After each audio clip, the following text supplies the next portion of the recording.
मंडळी, जगभरात आर्टिफिशियल इंटेलिजन्सवर आधारित जी काही लोकप्रिय टूल्स आहेत त्यापैकी सगळ्यात महत्त्वाचं नाव म्हणजे ChatGPT.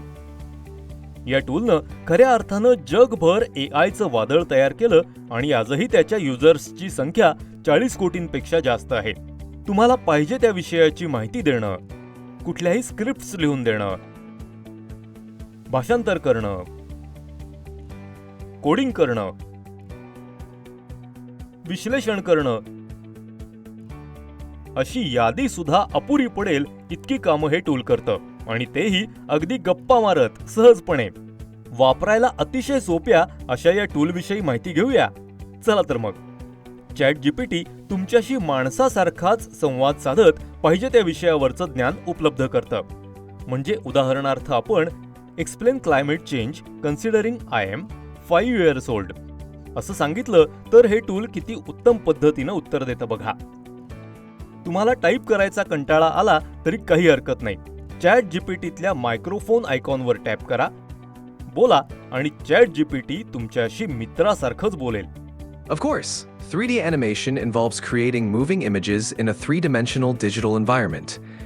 ChatGPT वेगवेगळे रिसर्च रिपोर्ट सुद्धा अगदी सायटेशन्ससह उपलब्ध करतं. तुम्ही एखादा PDF रिपोर्ट सुद्धा त्यात अपलोड करून त्याचं विश्लेषण करून घेऊ शकता किंवा हातानं लिहिलेला मजकूर डिजिटल मजकुरात रूपांतरित करून घेऊ शकता. वा, इथं कोड लिहून घेणंही एकदम सोपं. नुसती सूचना द्या आणि कोड तयार.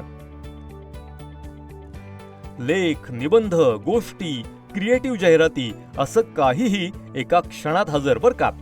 उदाहरणार्थ create an ad for soap company अशी नुसती सूचना देऊया, बघा मजकूर तयार. एक इंटरेस्टिंग माहिती, ChatGPT टूल सुरू झाल्यावर इतकं लोकप्रिय झालं की पहिल्या 5 दिवसांमध्ये त्याच्या युजर्सची संख्या 10 लाखांपेक्षा जास्त झाली आणि पहिल्या 2 महिन्यांमध्ये ही संख्या तब्बल 10 कोटींवर गेली. जबरदस्त. ChatGPTला अनेक AI तंत्रज्ञानं मदत करतात.